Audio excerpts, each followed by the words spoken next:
Welcome back, everyone. Today we will continue with class 9th History, Chapter 1, the French Revolution. In the last lecture, we discussed about the France becomes a constitutional monarchy.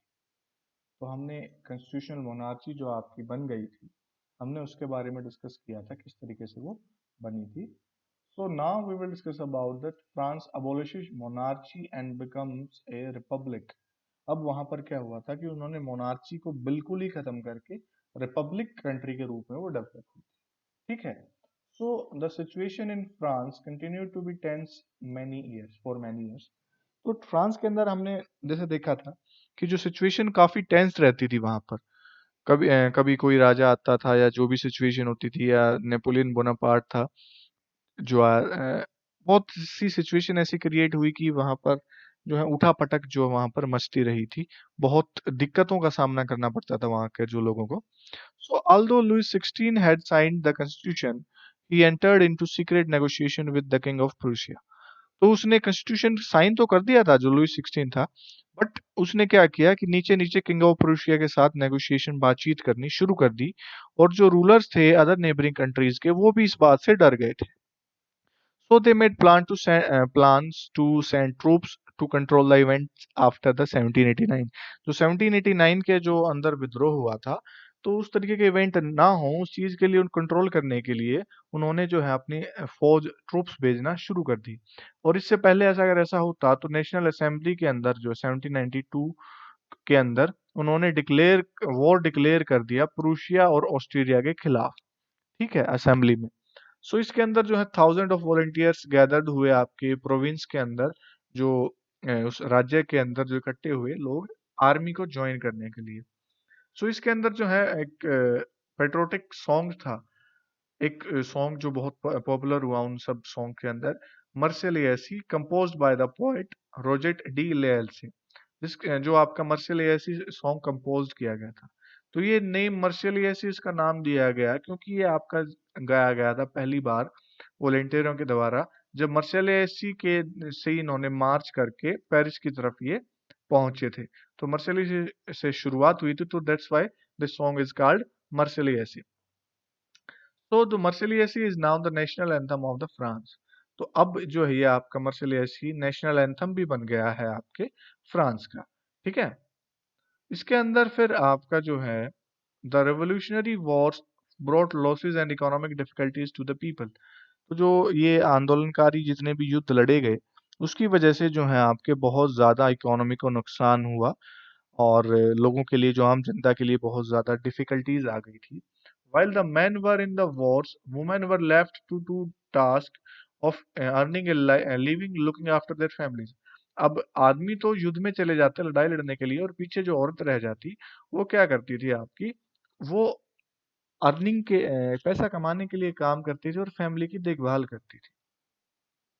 तो इसके अंदर फिर आपका जो है large section of population were convinced that the revolution had to be carried further as the constitution of 1791 give political rights only to richer section of society. और large section जो population का था उसको लगने लगा था कि जो भी रेवोल्यूशन है वो आगे भी बढ़ेगा क्योंकि 1791 के अंदर कॉन्स्टिट्यूशन में जो पॉलिटिकल राइट्स थे वो रिचर सेक्शन जो सोसाइटी के थे उनको ज्यादा प्रोवाइड करवाए गए. ठीक है. So the political clubs became an important point for people to discuss government policies and plan their own forms of action. तो पॉलिटिकल क्लब बनाए जाने लग गए. जो इम्पोर्टेंट पॉइंट्स थे लोग उसको डिस्कस करने लगे, गवर्नमेंट पॉलिसीज को डिस्कस करने लगे और खुद खुद के फॉर्म ऑफ एक्शन कि भी क्या प्लानिंग की जाए, कैसे काम किया जाए, उसको वो खुद तैयार करने लगे थे लोग खुद. तो इसके अंदर जो क्लब्स जो बनाए जाने लगे, पॉलिटिकल क्लब्स जो बनाए जा रहे थे, उसके अंदर सबसे सक्सेसफुल रहा था आपका जैकोबिन्स था. जैकोबिन्स. इसके अंदर जो women too who had been active throughout this period form their own clubs. और जो वुमेन भी जो एक्टिव थी इस पीरियड के दौरान उन्होंने भी अपने खुद के जो क्लब बनाने शुरू कर दिए. ठीक है, एक तरीके से ग्रुप बनाने शुरू कर दिए. तो the member of Jacobin club included small shopkeepers, artisans such as shoe makers, pastry cooks, watch makers, printers as well as servant and daily wage worker.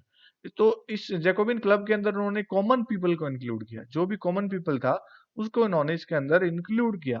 ठीक है, जो आपका शॉपकीपर था या वॉच मेकर था या शू मेकर था, प्रिंटर था, उन चीजों को, मजदूरों को इसके अंदर इंक्लूड किया गया।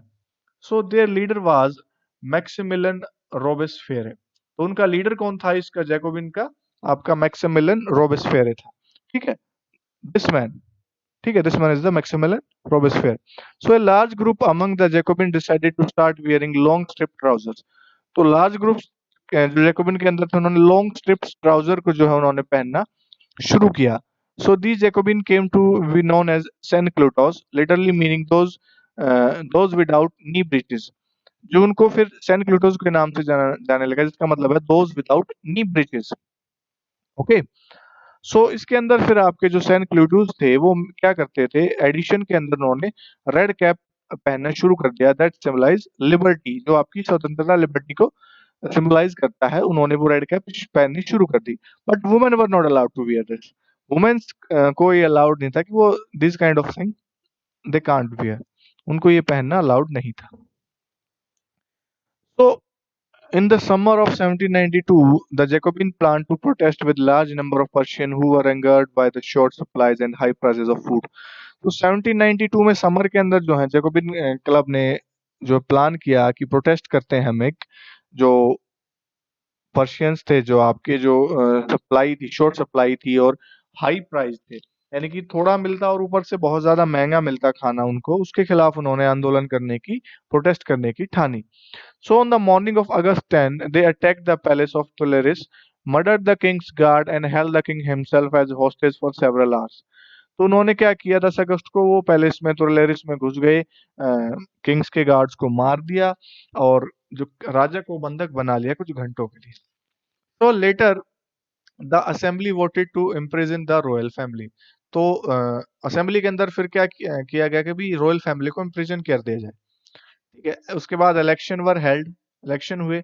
Now all man of 21 years and above regardless of wealth got the right to vote. तो अब सभी को जो है, जो भी आदमी 21 साल से ऊपर थे, उन सभी को वोट का अधिकार यहाँ पर मिल जाता है। The newly elected assembly was called the convention. जो नई असेंबली बनाई गई थी न्यूली उस टाइम पे, वो जो डेवलप हुई, तो that was called convention. Okay, so on 21st September 1792, it abolished the monarchy and declared France a republic।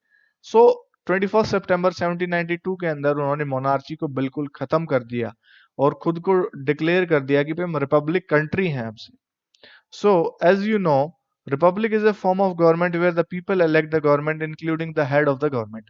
तो रिपब्लिक गवर्नमेंट के अंदर, रिपब्लिक कंट्री के अंदर आपका क्या होता है कि जो आप गवर्नमेंट को है जो है, चाहे वो गवर्नमेंट का हेड ही क्यों ना हो, उसको भी हम ही डिसाइड करते हैं। ठीक है, यानी कि हर एक जो डिसीजन है वो आपकी जनता लेगी एक तरीके से। तो there is no hereditary monarchy, उसमें हेरिडेटरी जो वंशानुगत मोनार्ची सिस्टम है वो नहीं है, खत्म हो गया वो। So Louis 16 was sentenced to death by a court on the charge of treason. तो ट्रीजन, देशद्रोह के चार्ज में, गद्दारी के उसमें, एक गद्दारी के उसमें चार्ज में लुई 16 को जो है डेथ, सजाए मौत सुना दी गई। And on 21st January 1793 he was executed publicly at the Place de la Concorde. तो आपके यहाँ पर आपका लुई 16 को इस प्लेस, जो आपका प्लेस है, प्लेस डी ला कॉनकॉर्ड, वहां पर उसको एग्जीक्यूट कर दिया जाता है, उसका उसकी गर्दन काट दी जाती है। And the queen Marie Antoinette was also executed. और जो आपकी क्वीन होती है, उसकी पत्नी होती है लुई 16 की, उसको भी एग्जीक्यूट कर दिया जाता है। ठीक है, तो इसके बाद जो है आपका द रीजन ऑफ टेरर शुरू होता है, यानी कि कहेंगे हम दौर, एक काल, एक पीरियड, टाइम पीरियड जो है आपका रीजन का, वो शुरू होता है। कौन सा होता है? The period from 1793 to 1794 is referred to as the reign of terror. आतंक का दौर, आतंक का काल जो है शुरू होता है। इस जो इसके अंदर आपका जो जेबिन क्लब का हेड था या उनका जो लीडर था, Maximilian Robespierre, followed a policy of serious control and punishment. वो बहुत ज्यादा सीरियस कंट्रोल और पनिशमेंट की पॉलिसी फॉलो करने लगा था, क्योंकि उसने सब कुछ कंट्रोल में ले लिया था। All those who were enemies of the Republic, x nobles and clergy, members of other political parties, Even members of his own party who did not agree with his methods were arrested, imprisoned, and then sued according to the court. तो जो भी उसके खिलाफ बोलता, चाहे वो x Nobel या clergy होते थे, ठीक है, या पॉलिटिकल पार्टीज के अलग दूसरी पॉलिटिकल पार्टीज के मेंबर होते थे, या ये चाहे उसकी खुद की पार्टी का मेंबर क्यों ना हो, अगर वो उसके विचारों से सहमत नहीं है तो उसको जेल में डाल दिया जाता था और कोर्ट उसके खिलाफ कार्रवाई करती थी। और अगर कोर्ट के अंदर वो गिल्टी फाउंड किया जाता था उनको, तो देवर गिलेटेंड। तो गिलेटेंड क्या होता है आपका? गिलेटेंड होता है, this is a device consisting of two poles and a blade which a person is beheaded, जिसके जो आपका हमने उसके नीचे रख के उसको यहाँ पर गर्दन के नीचे दो पोल होते हैं, उसमें एक ब्लेड होता है और उसके अंदर लेटा के उसकी गर्दन को काट दिया जाता है। ठीक है। So it was named after doctor guillotine who invented it. तो इसको जो है इसका गुलेटिन डिवाइस को नाम गुलेटिन उस डॉक्टर के नाम पे दिया गया जिसने इसको डिस्कवर किया था। Okay, so Robespierre's government issued law placing a maximum limit on wages and prices. तो रोबेस्फेयर की गवर्नमेंट ने जो है आपके लॉ बना दिए कि भाई जो मैक्सिमम लिमिट है वेजेस और प्राइसेस के ऊपर, वो लिमिट सेट कर दी उन्होंने उसके ऊपर। ठीक है।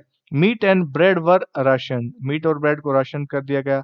Peasants were forced to transport their grain to the cities and sell it at price fix by the government. और जो किसान जो लोग थे वो अपने उनको अपना अनाज जो है शहरों में जाकर जो गवर्नमेंट के द्वारा फिक्स कर दिया जाता था प्राइस, उसके ऊपर उनको बेचना पड़ता था। तो the use of more expensive white flour was forbidden and all citizen were required to eat bread a loaf made of whole wheat. तो जो ब्रेड सभी को वो ब्रेड खाना पड़ता था उस टाइम पे, जो आपका व्हीट से बनता था उस ब्रेड सबको वो खाना पड़ता था। So equality was also sought to be practiced through forms of speech and address. तो इक्वालिटी के बारे में भी वहाँ पर डिस्कस किया जाता था, जो आपकी स्पीच और आपके एड्रेसिंग होती थी, जो भाषण दिए जाते थे उनके अंदर।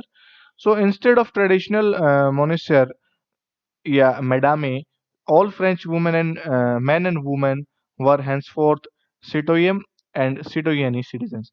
तो पहले जो आपका मोनिस्टर सर या मैडामे मैडम जो बोला जाता था, उसके छोड़ के अब सिटोयम और सिटोयनी उनको कहा जाने लगा, मैन एंड वुमेन को।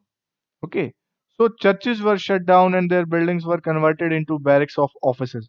तो चर्चेज वगैरह बंद कर दिए गए और उनको जो है बैरिक्स बना दिए गए आर्मी के लिए, ऑफिस वगैरह बना दिया गया उनको। So Robespierre pursued his policy strongly that even his supporters began to demand change. वो इतना स्ट्रांगली अपनी पॉलिसीज को फॉलो करता था, जो उसके खुद के सपोर्टर्स थे अब उन्होंने भी डिमांड कर दिया था कि भाई अब तो चेंज करो, इतना नहीं अब हमसे बर्दाश्त होता। Finally, he was convicted by court in July 1794, arrested on the next day and sent to गुलिटाइन। तो उसको कोर्ट के द्वारा जो है गिरफ्तार कर लिया गया और उसको सजाए मौत सुना दी गई। गुलिटाइन उसको ही, जो लोगों को वो मारता था, अब उसको भी उसी की तरीके से सजाए मौत दी गई।